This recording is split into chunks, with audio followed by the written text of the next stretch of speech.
front of me is Samsung Galaxy A37 and today I would like to show you how you can set up Face Unlock. Start by opening Settings and scrolling to tap on Security and Privacy section. Now you need to scroll again, this time to click on Screen Lock and Biometrics. Enter your current screen lock, tap on Face Recognition under Biometrics and then wait a second for this pop-up to show.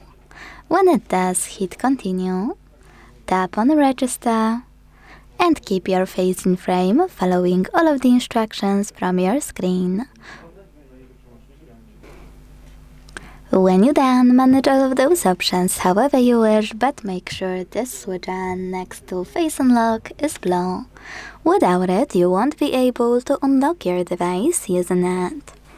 Let's check out if it worked.